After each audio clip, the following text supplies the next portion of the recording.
Hi, homies. Today, we get to chat about a topic which many of you may have heard about, but possibly don't quite know the history behind it or exactly how you would use these little precious remedies that we have in our toolkit.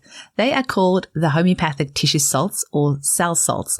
And here in Australia, you've probably seen them in most health shops or even pharmacies branded under the name Schussler.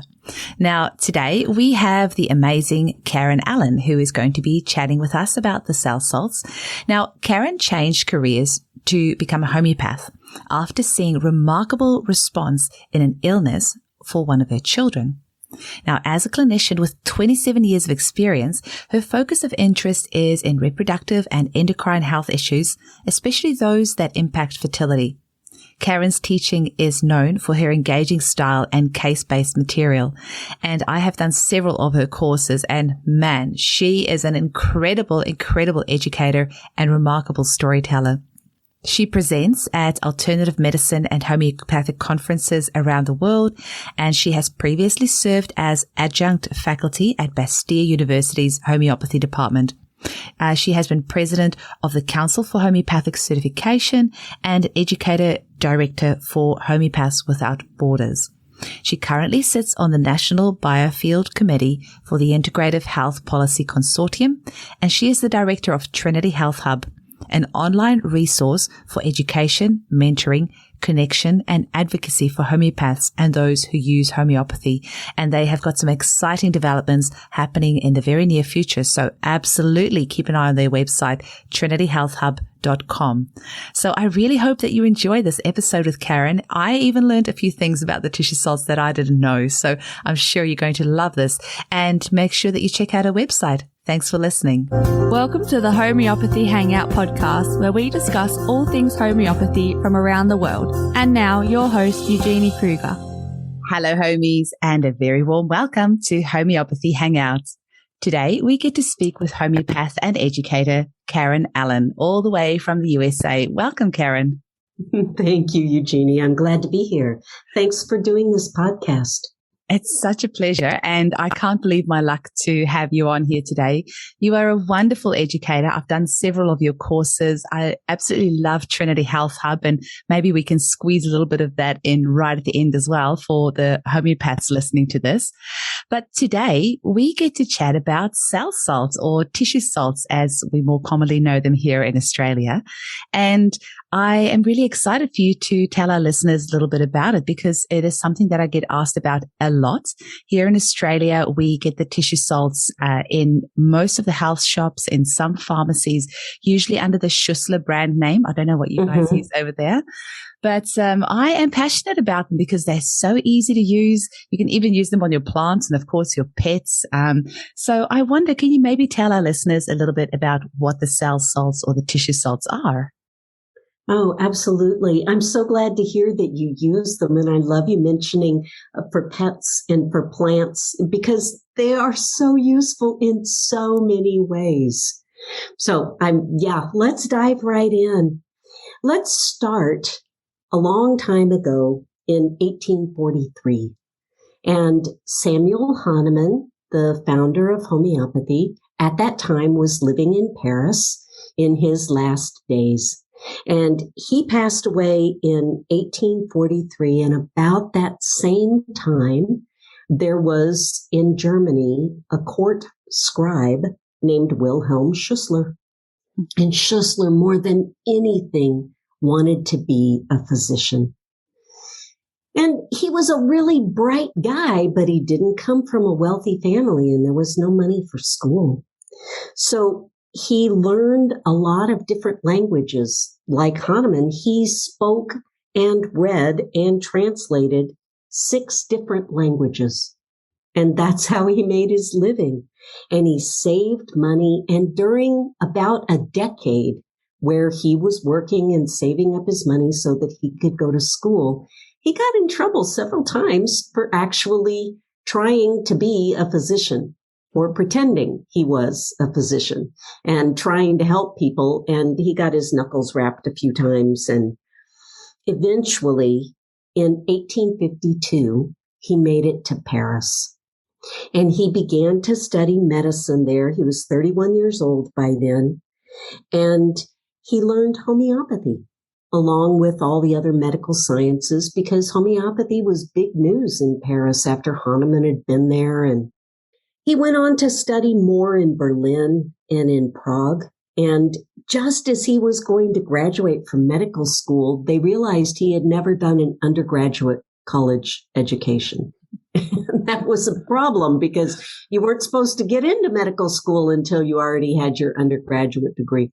So his graduation got postponed while he had to go take exams and prove that he knew the basic knowledge of an undergraduate degree. But finally, by 1858, he had a degree and he went back to Oldenburg where he had been a court scribe and he began to practice as a physician. And honestly, he found it tough. He found it frustrating that there were so many different medicines to try to learn and to try to use. And he had some amazing successes and he had some not so good outcomes. And he began looking for something that made more sense to him where he could very reliably help his patients. So by the 1870s, he was really casting about for other possibilities. Okay, so we started in 1843 and now we've gone through his education. Some time has gone on. We're going to kind of step aside and we're going to leave Schussler sitting where he is, frustrated in his office in Oldenburg. And we're going to look at what was happening in Germany. You know, Schussler is the one who's got his name on the bottle of cell salts. But this really grew out of a much bigger and much richer field than just one guy's idea. So at this time, Germany was absolutely the center of emerging science, and cell biology was beginning to emerge. And if you remember from your biology classes in grade school or high school or university, in the 1600s, Hooke and Leeuwenhoek had identified cork cells. They could see that there were these little pieces that seemed to be all stuck together in a piece of cork. Mm-hmm. But it took a couple hundred more years until 1838 when a German scientist, Theodor Schwann, looked at tadpole cells and yeast cells, and he began to really understand and define cell theory. Now, building on that was an incredibly eminent physician and researcher that is now known as the father of modern pathology. His name is Rudolf Virchow. He was born in Poland and he worked mostly in Germany. And in 1858, he published a paper that was mind-bogglingly life-changing for every physician, for everyone who ever studied disease. And he had come to the conclusion that cells can only arise from other existing cells. Mm-hmm. They don't show up out of nowhere. Mm-hmm. And this was given the idea at the time that came to us from Greece about the different humors and that disease was a mysterious thing that could happen in fog. And there was fog. Just a lot, absolutely. There were a lot of ideas that were basically naive innocence and ignorance. Mm-hmm. And so he published this paper that said disease is not something personal and special, but only a manifestation of life under modified conditions. Mm-hmm. And it operates according to the same laws as apply to the living body at all times, which means that you can't get sick from fog. Mm-hmm. So he proposed that the whole body is actually a cell state in which every individual little cell is a citizen. Wow. And he said, disease is merely the conflict of the citizens of the state brought about by the action of external forces. He was an amazing guy. And I'd really, if any of you who are listening are interested, go Google and read about him. He was a spunky man. At one point, there was a nobleman who felt insulted by him and challenged Virchow to a duel. And when he showed up to actually, say, are we doing guns or swords? Virchow put a plate on the table in front of him that had two big German sausages. And he said, one of these sausages is pure and healthy, and the other one has been impregnated with very serious botulinum toxins. Oh, wow. And so you pick which sausage you would like to eat, and I'll eat the other one. This is my weapon of choice. Wow. And the fellow that had challenged him to a duel decided that he would accept an apology, and all ended well. No one ate the sausages. It's very but wise. He was a gutsy guy, and he had an amazing ability to inspire ideas of change in others. Okay, so this was in the 1850s, late 1850s, and he's giving us this idea that our bodies are made of cells and that disease just happens when cells aren't acting properly. It's hard for us now to even imagine how outrageous those ideas were at the time. But, now we take them for granted. Absolutely. Okay, so there's also in Germany, another physician who was actually a Dutch fellow. His name was Jacob Moleschott. And he proposed that emotions and thoughts had a physiological basis. And of course, at the time, that was not a very popular idea. And so he was forced to resign from the University of Heidelberg. And they took great exception to his ideas that someone's mental emotional experience actually could impact their physiology. Something that now we know to be true. But at the time, we didn't know that. And he further scandalized everybody by saying that he believed that at the end of life, bodies should be cremated. Wow. And he was a huge advocate for cremation. Now, you got to keep in mind that back in the Greek and Roman times, it was a standard thing. Everybody was cremated. But then there was the evolution of a Christian influence and a church influence in Europe, where they really thought, no, we should bury people. We should not cremate them. And in really densely populated areas, cremation is a problem. You can't put funeral pyres up everywhere. Okay, so cremation became very rare unless there was a war or a plague. And Moleschott was trying to get everybody to adopt this again. He felt that it was, as a public health measure, much better than burying people's bodies in the ground, especially if they had been sick or toxic or whatever. All right. So now we move forward to 1870.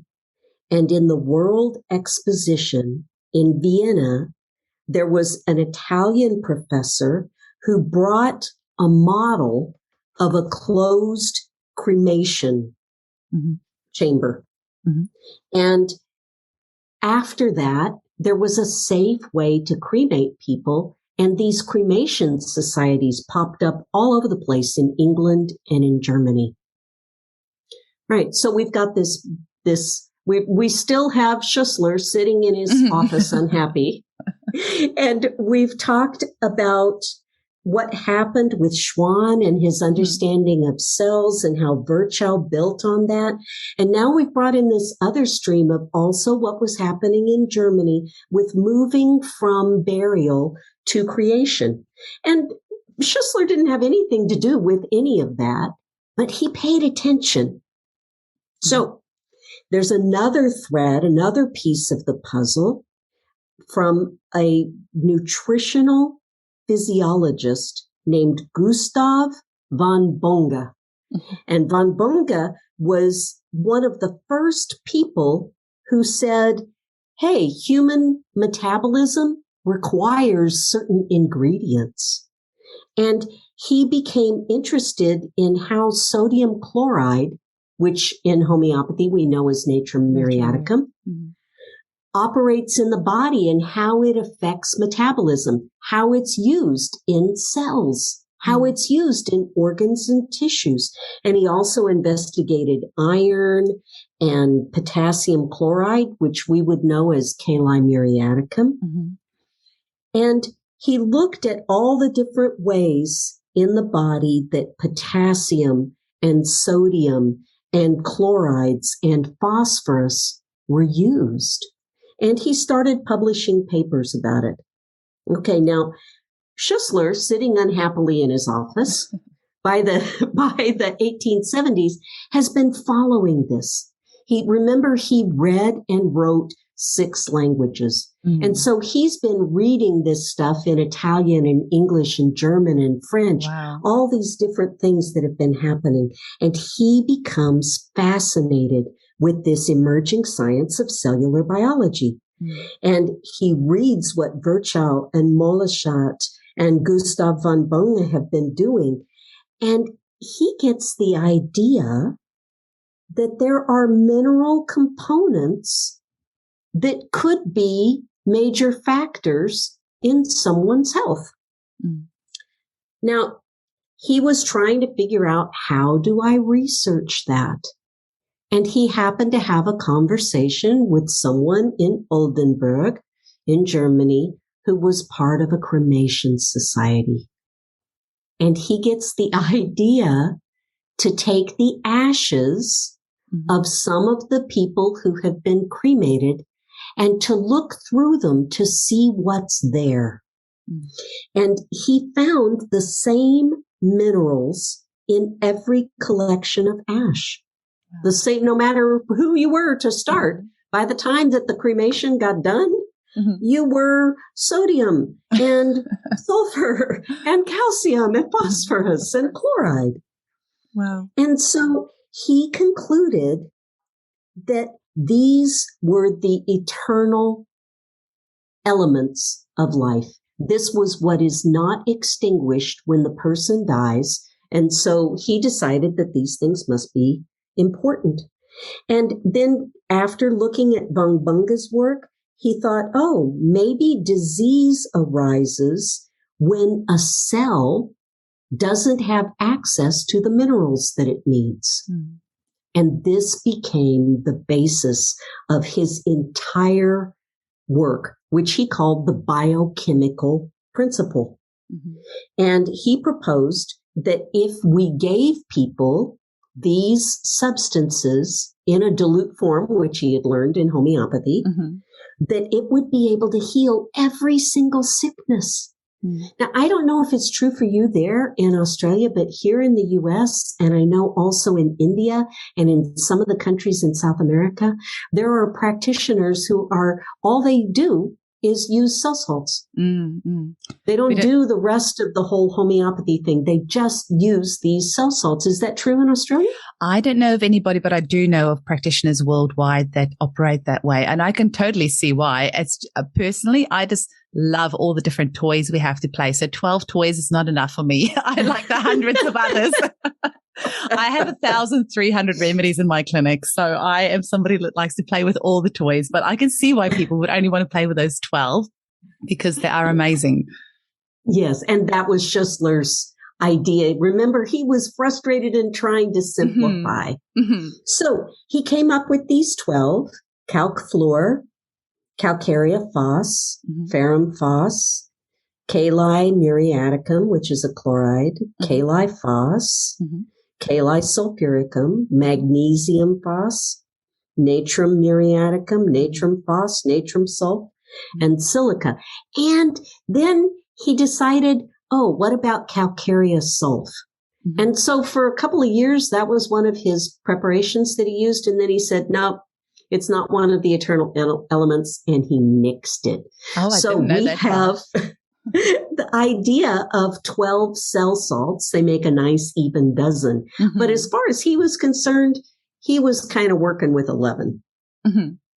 So his knowledge of homeopathy helped him because he was already familiar with the ideas of how do you dilute and potentize. He did that with these elements. And a lot of these, they were not part of our homeopathic world until after he started using them. Wow. So he was a bridge to bring a lot of these in. And he began to make these preparations and give them to his patients and observe the response. And he was adamant that this was not homeopathy, that this was biochemics, because he didn't, he kind of was pretty sure that this would not have been approach that Hahnemann would have taken or approved of. And so he didn't, because he didn't do provings. He basically was looking at this as what he called a saturation therapy, a saturation healing method, where he would help the cell get as much of whatever chemical as it needed. And over time, he began to observe features in somebody's facial appearance or their skin or coloration or what was happening with them, where he could very clearly say, this cell salt, this tissue salt is going to be useful in that circumstance. So he became very well known for this, and people would send all their tough cases to him, and he was very successful with many of them. And think about it. I mean, we're talking about what's happening in the 1870s and 1880s. And nutrition at that point in Europe in the winter was sort of cabbage and meat. There wasn't a lot of balanced nutrition. There wasn't a lot of public health strength. And so you can just imagine what a miracle these would have been for people who were malnourished in some way. Absolutely. So he made this amazing contribution to homeopathy because all these things came into our materia medica, and then people did provings of them, and we learned more things about them. And then in 1880, he was solid enough about this to write a book.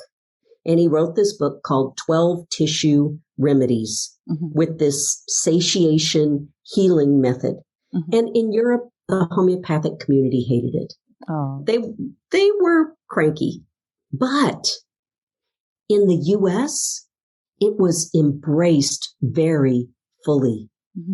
Constantine Herring, who opened the first school in the United States and was from Germany, translated Schussler's German book into English and gave it a huge recommendation. Now, keep in mind that Constantine Herring was the first person in homeopathy to pioneer X-potency remedies. I didn't know. Hahnemann always used C potencies, which means that there was a 1 to 100 dilution. And Schussler didn't really have potency worked out. He just worked with dilutions, but it wasn't an exact thing like a 1 to 10.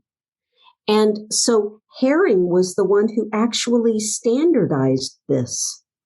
So he said the idea that this biochemic method is based on a physical fact of both the structure and vitality of the organs of the body that are dependent on certain necessary quantities and arrangements of inorganic chemistry, and that those remain after the combustion of the tissues in its ashes We're able to see the entire cycle.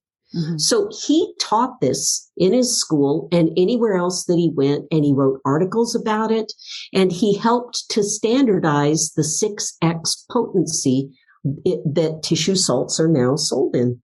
That's so interesting. So that wasn't actually Schussler that decided on the 6X potency. He just did it more haphazardly. Very interesting. Yeah. I didn't know that part. So eventually, this spread to everywhere that homeopathy had spread, mm-hmm. and also began to be used in as an adjunct for other practitioners, like a massage therapist who uses Calc Phos and Calc Flor, mm-hmm. and doesn't know anything about homeopathy, mm-hmm. but helps people with joint pain. It began to be something that had its own viable life apart from its origins, and just spread all over the place. Now, Hahnemann died prior to all of this understanding of cellular nutrition. He never had a chance to weigh in on any of this. Mm. But I think that if he were seeing it now, he would be looking at the data and saying, there is a benefit to this, and people are able to use these to relieve pain and suffering. Mm-hmm.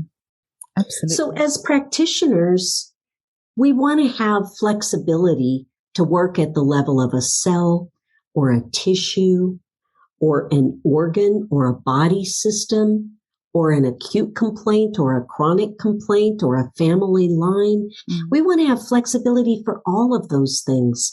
And I think that tissue salts, whether you're somebody doing self-care at home or whether you're a practitioner working with your population base, these are an important part of tools in your toolkit. Mm. Absolutely. I have a few questions for you, Karen, which I know that our listeners are going to be thinking about. And in my group of mums, I know this is some of the questions that will be coming up. And do you happen to know when the combination tissue salts started? And what are your thoughts about using the combinations versus the single tissue salts or cell salts? Oh, that's very interesting. I'm glad you asked that. Okay, the combinations were developed later.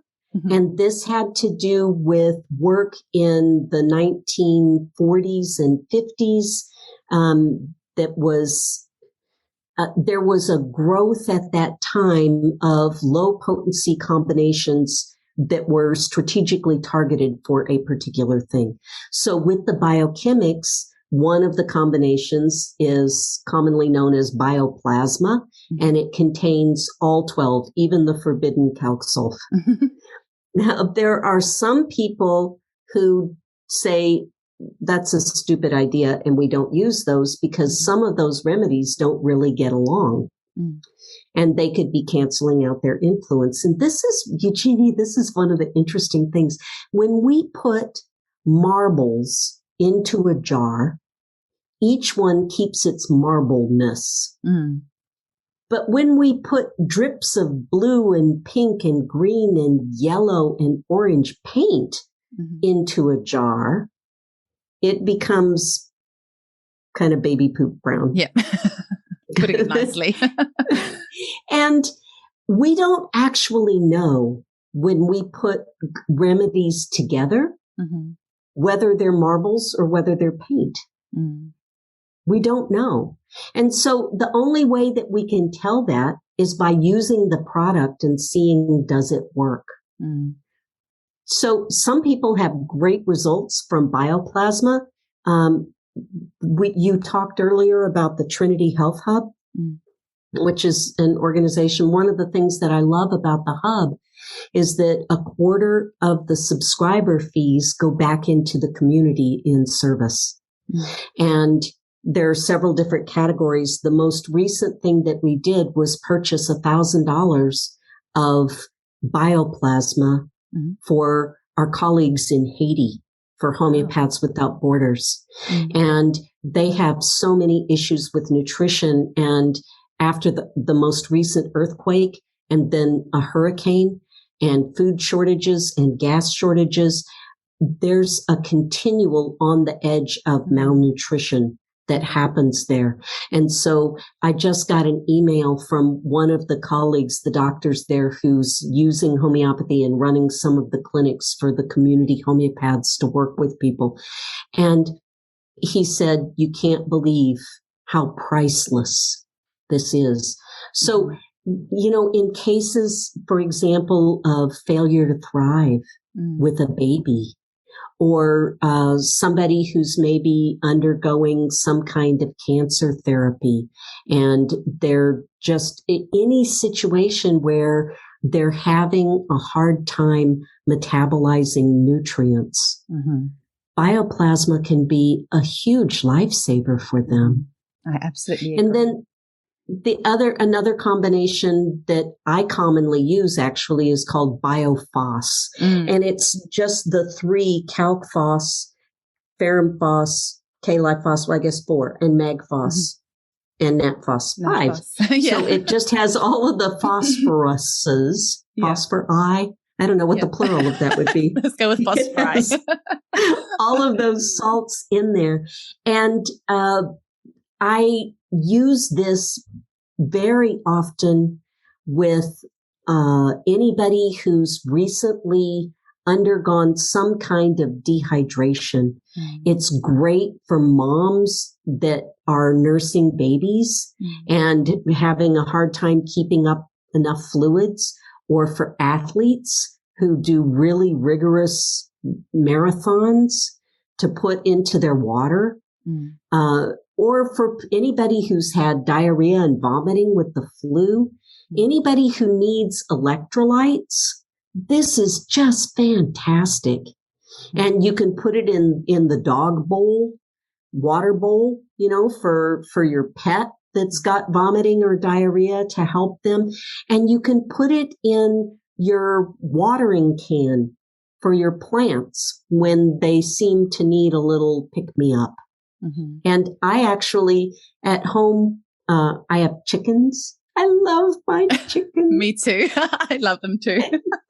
And so I will put some of these, usually one day a week, I will put either calc phos or BioPhos into their little house, and they run around and they peck up the pellets, and they think that they're the little tablets. They think they're very fun. And because they have to metabolize so much calcium for eggs, and because there are other minerals involved in that, it really helps keep them healthy, and it helps to keep their bones healthy, to keep their bones from losing calcium in order to maintain the egg structure. I'm so glad you said that. I've got a chicken who's laying some eggs at the moment where the shell's just really weak, and it's more like I don't know, it's not even a shell. It's just a soft little jelly-like thing on the outside. And I've got some tissue salts in their water at the moment. Just all the chickens are getting it because they're losing some feathers at the moment as well. So I figured they need some extra support. But you've just given me such a great idea, because in Perth, we often have 40-degree days. It gets really hot here over summer. So that's a really good one to put in the garden as well when our plants are just looking a little bit sad, and our chickens are looking a little bit sad. They'll be lying there with their wings up and their tongues out, just like you can see that poor chicken is really not happy with this weather right now. So that's a great one to add to the watering can. Good. You can also put them, we had some outrageously hot days. It was like 112 in Seattle. And that's Fahrenheit, right? Yeah, we've got Celsius over here. I don't know what that would be in Celsius, but it's outrageously hot. Yeah. It's like the kind of weather that you'd see in Las Vegas in the summer, not in Seattle. Okay. And so I got a water bin, and I put the bioplasma or BioPhos in it, and had like 2 inches of water in the bottom of it so that the chickens could go sit in it. Ah, good idea.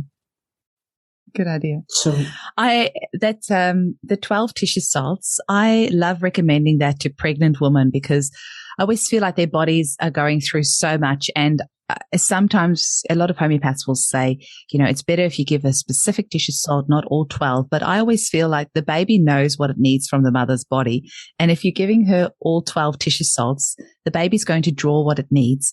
I often recommend putting it in a water bottle, shaking the water bottle and just drinking it throughout the day, which made me think of asking the question about aggravations, because I don't think I have ever in my decade of experience seen an aggravation on a tissue salt. Have you ever? I have had a couple of clients who do not deal well with bioplasma, that bioplasma causes all kinds of digestive upset. And I've had that problem with it once as well. I don't know why, but I just felt terrible. Oh, but for most people, that's not been an issue. What I can say, and I've had this experience too, maybe you've had this experience, I don't think that they aggravate, but I do think that there are times when your body has had enough of it and it gives you a very interesting signal. What will happen is that you put the tablet in your mouth and it tastes awful. Cell salts just taste minerally in their little tablet of squishy lactose, and it sort of melts in your mouth and it tastes a little sweet and a little minerally and nothing else. But if you put it in your mouth and it tastes sour or rotten, it's not because there's something wrong with the cell salt. It's because your body is telling you that you've had enough. The saliva in your mouth is reacting to it in a way that says, you don't need this right now. That's so interesting. The other thing is, I don't know if you've ever seen that some people, I don't know who did this, but they've linked the 12 tissue salts to the 12 star signs. Have you seen that? I have seen that. Actually, there was a physician in Yakima, which is, I don't know if you've ever heard of Yakima. I have not, no. Little bitty town in Washington State, and he was the first homeopath to bring homeopathy to Washington State. And he also was very fascinated with astrology. And so he associated the tissue salts with, lucky there were 12, with the various signs. And he wrote out, that if somebody was this sign, then you should give them this cell salt and this is why. And he wrote this book about it. Now, that book, I have to say, I have not found to be the least bit clinically accurate or helpful. But yes, but there has been a brilliant republication of that book by a colleague named David Card, C-A-R-D. And the book is called Facial Diagnosis of Cell Salt Deficiencies. And what he did was take the text by George Carey, the original writer who was the first homeopath in Washington State, and he includes that. But he also adds to it. You've got this book, right, Eugenie? Yeah, it's in my clinic. I haven't used it that much, but I recently bought it because it sounded so interesting. When you look at the pictures, this is all the stuff that Schussler began to discover. When someone has deep cracked lines around their lip, and it's maybe a younger woman that you wouldn't expect to have cracking at that age. I shouldn't say cracking, like wrinkles. You know how older gals tend to have wrinkles around their lip, and sometimes lipstick will leach into it, so they look kind of funny. And when you see that in someone who's younger, it shows you that there's a collagen deficiency. And so there are specific cell salts that are appropriate for that person. And what David Card has done is go through and show you pictures of what each of the cell salts look like in the face, in the teeth, in the appearance, in the way they stand, in a way that allows you to visually see. Now, the first time I looked at that book, I was super overwhelmed because there was so much information. And so what I did was pick one thing each week and start looking for it as I looked at clients in my clinic. And you start noticing, oh my goodness, the thing about earlobes. It's really true. And so, so I began to use it in that way. And when you can do that, where you can narrow to just one thing to watch for, pick a thing each week.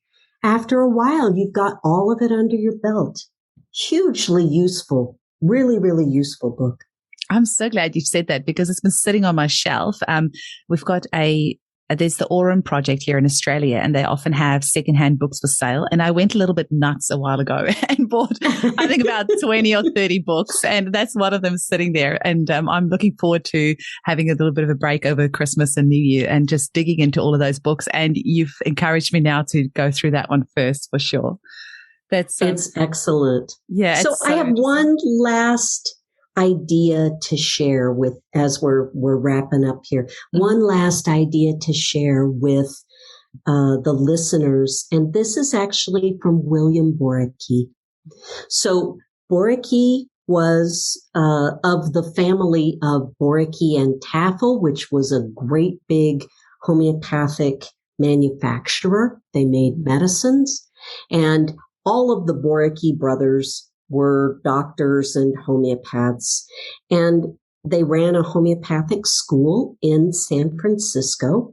And a lot of people will be familiar with William Borucki because they've seen his Materia Medica. It's probably on your shelf with all the rest of those books. So valuable. So Borucki wrote about ferrum phos he wrote this in an article in an old journal that was talking about how the average practitioner can survive being on call.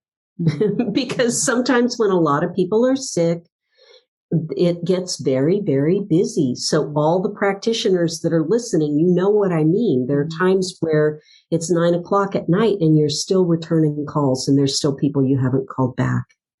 So what he said was that ferrum phos is the practitioner's ally, particularly in a 4x potency. He didn't use it in 6x. He said it's better in 4x. And he made sure that every family in his practice had a bottle of ferrum phos 4x. And he taught the mamas, if you look at your child and you see he's getting sick, she's getting sick.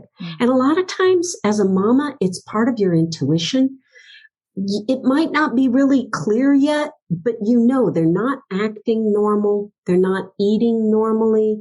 There's something wrong. Even if it's not obviously a fever or a stomach bug or a something, you just know that it's right at the beginning of a sniffle, right at the beginning of a fever. Your little kiddo comes in and says, Mama, I don't feel good.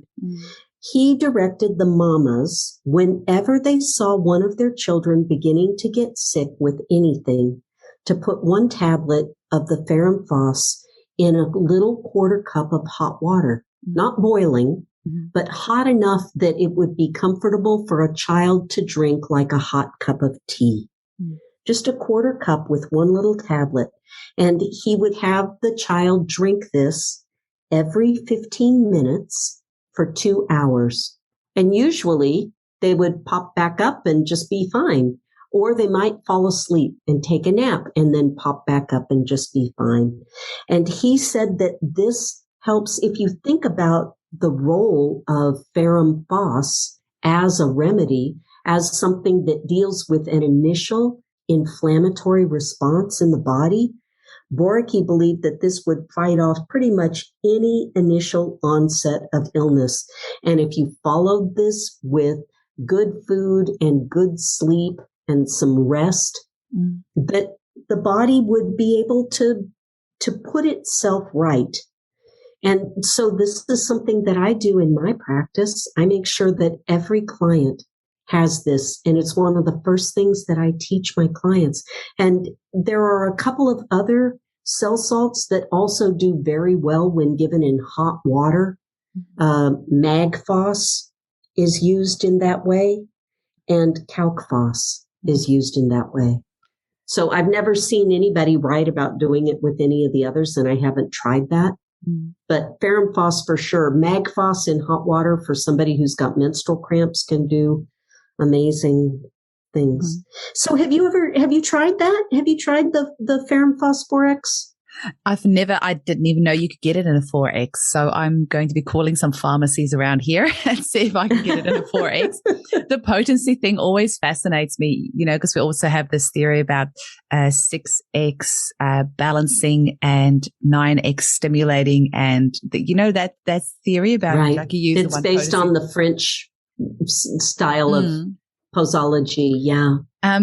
But this is what I love about chatting with homeopaths, because we all have such different ideas on things. I personally think that our bodies are so smart, and it will use whatever potency you give it and know what it needs to do with it. So I wouldn't get too hung up on that. But, if Burika says 4X, who am I to argue? I will definitely see if I can get hold of it, and then I'll test it out and get my clients to test it out and see if they notice a difference. But that's such valuable advice, because especially when you're a new mother, you're a first-time mum, it can get so overwhelming to know where to start. So knowing that you've got these just 12 remedies to choose from as opposed to 8,000 is already very comforting.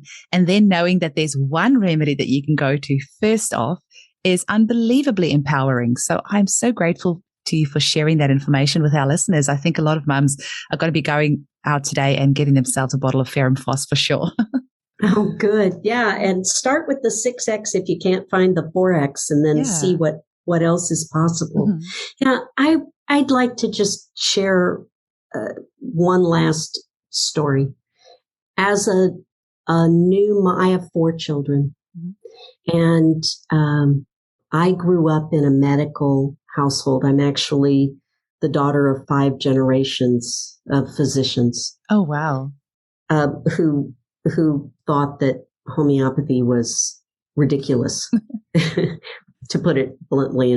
And so I found homeopathy when I had a sick child that wasn't getting better in conventional medicine, and someone brought me a book. And my child got better, and then I was hooked. I was reading and studying and getting remedies, and I got a cell salt kit. And for me, the level of empowerment, I don't know if you've had this, Eugenie, people who, I've had other people who have reported this to me also, but my experience was that on a Friday afternoon at 4:00, I could look at one of my kids and I could see, I think something's not right there. Mm-hmm. And I would feel afraid. Is she going to have a fever? Mm-hmm. Is she going to have something wrong? And am I going to be in urgent care or in the ER at midnight? Mm.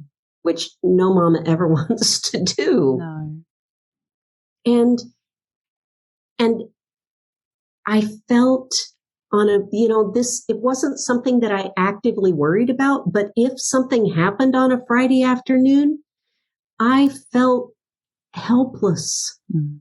I didn't know about all the self-care stuff because I grew up in this medical family where you just do whatever the doctor says and you don't really think for yourself. Mm. Mm. And that was what I was taught. And so for me to have these books and these kits where I knew that I couldn't solve everything, but simple things like a fever, like a sore throat, like somebody who's lying barfy on the bathroom floor, like a twisted ankle, like somebody got burned with a little bit of hot water. All of these things were things that were easy. And it gave me confidence in the body's ability to heal. And it relieved those moments of, oh, it's Friday at 4:00. What am I going to do? And I am so thankful for that. So if there are any of you that are listening that are going through that, man, oh man, are these wonderful tools for you to have in your pocket and to learn how to use them. And what I did was take my notes and I taped them inside the bathroom cabinet door. So Great that idea. like the thing about ferrum phos, because when you're in there with your child who's throwing up in your lap, you can't really get up and go find your book. And so I made all these cheat notes and I taped them inside the bathroom mirror door. And it made my life so much easier.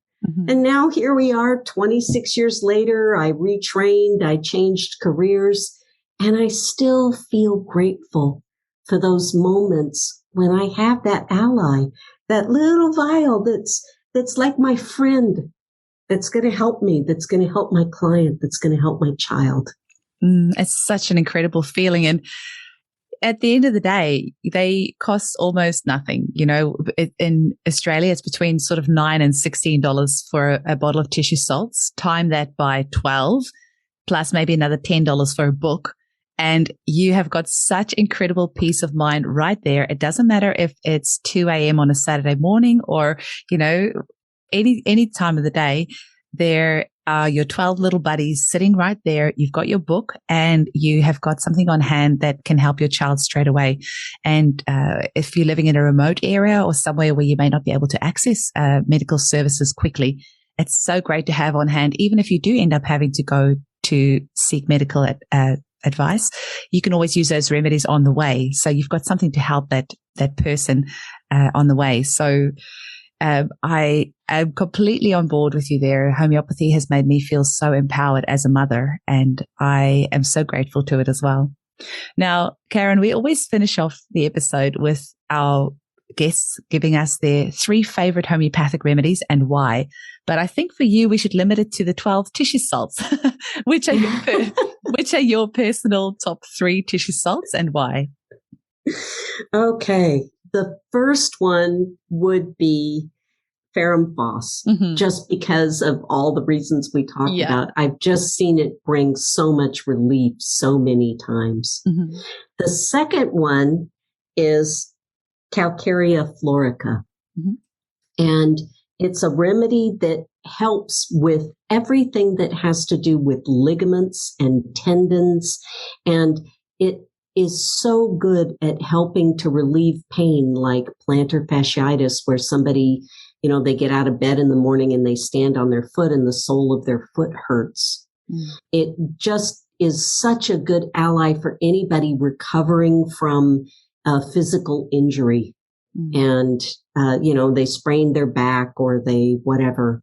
So that's probably the second one. And then the third one would be Kali phos. I love this remedy so much. People can think of it as a battery charger.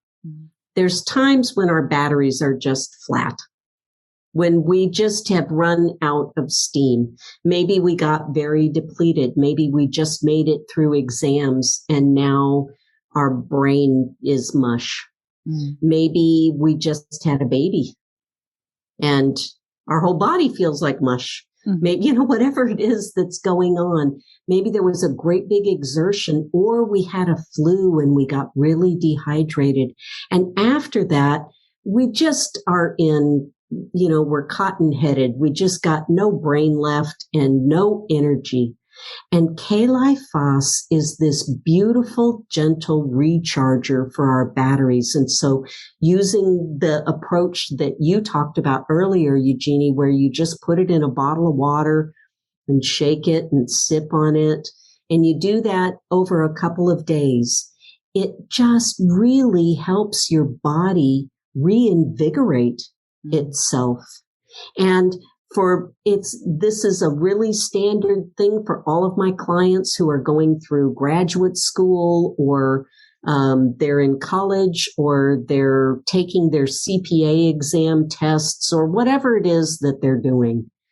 I have them take this during the times that they're studying. And, in the homeopathic literature, we'll see references to brain fag. And this is where somebody's brain is it's just out of gas. And Kali phos is so wonderful for rebuilding that. With the 12 tissue salts that align with the 12 star signs, Califos is actually my remedy, being an Aries. And us Aries, we can get a bit full on sometimes. And Califos is really good for calming the nervous system. So believe me, I live on well, we say Califos. I live on Califos. And just for the mamas, we're recording this mid-December.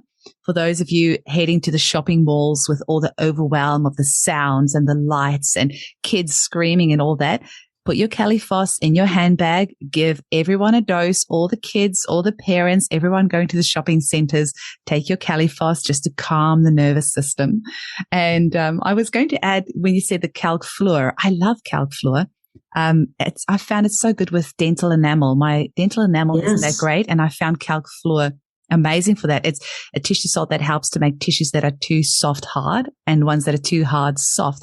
And I just wanted to quickly ramble off, because you never know who's listening to this that might find it helpful. But hemorrhoids after pregnancy is something that doesn't get talked about much, but calc fluor is great for that.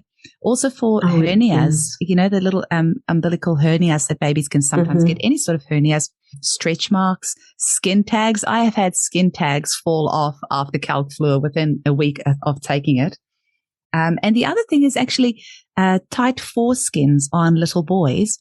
Calc fluor is really good for loosening that up. Sometimes the little boys end up going for a medical circumcision just to loosen that. But calc fluor can actually be really helpful if it's used early enough and for a long enough duration. So I just want to throw a couple of that in there as well. Those are all great suggestions. It's also used to help break down bone spurs. Oh, right. So, you were talking about making soft things hard and making hard things repairing. Yeah. Oh, interesting. Yeah, Yeah, that makes sense. Now, Karen, how can people get hold of you, and what are some places they can engage with you and what you do?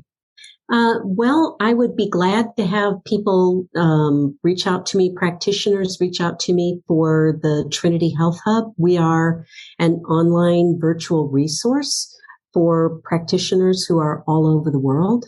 And you can reach me hello@trinityhealthhub.com. And we are working now on developing a part of the hub for the public, so that they will all have resources where they can go learn and talk to each other and help each other, and have study groups for people all over who are just learning homeopathy for good self-care. And so we're expecting that to come online in late January. So maybe by the time that we get to that point, Eugenie, we can talk a little bit more. Oh, absolutely. I love that you're putting something forward for the public, because Trinity Health Hub, the professional development side of it, is absolutely incredible for homeopaths. I mean, do you even know how many courses are on there? Because I tried to count them, and there's actually there must be, I don't know, is there close to 100? It felt like that, because you can just scroll and scroll and scroll. There's just course after course, and any topic as a homeopath you could possibly want to further develop your education on, you can find there. I don't think there's a topic that you haven't covered. And it's so well done, with so many incredible lecturers there, including yourself. Yeah, we have over 500 hours of training that people can stream and download the documents. And some of it is therapeutics, and some of it is materia medica, and some of it is anatomy and physiology and health sciences. And we actually are starting another series. We're teaching a 3-month series on polarity analysis, Heiner Fry's work. And so I co-teach that class with Tim Shannon, who is our subject matter expert and clinician. He's brilliant. And it's a 3-month class that's part theory and mostly clinic. People just sit in with our HIPAA-compliant Zoom consult room, and everybody gets to see the cases being taken and discuss the materia medica options. So if anybody's interested, we will be starting our next 3-month series the end of January. Oh my gosh. And we're just teaching Heiner Fry's stuff. Heiner worked with us on the curriculum. Heiner's brilliant, but he can only do so much, and he's done so much. We use his polarity analysis textbook. So if anybody's interested in learning more about that, the website is polarityanalysis.com. You know how the universe works sometimes. Like this is the third time in the space of about a week I've heard about polarity analysis. So obviously something is telling me I'm going to have to delve into this a little bit more. So I'm glad that you've mentioned that as well. Karen, it's just been absolutely amazing to have you on today. Thank you so much for doing the amazing work that you do. I really don't know how you achieve all of the things that you do. It's absolutely inspiring. Please keep it up. We love learning from you, and it's beautiful listening to you. You have such a gorgeous voice to listen to, and I love your storytelling. I love how you brought the parts together of, is it Mel Shot, and there was a Virchow, and I can't remember all the names. And I could just see Schussler there sitting in the corner. You just have a beautiful storytelling technique. So thank you so much, and I look forward to speaking with you soon. Thank you.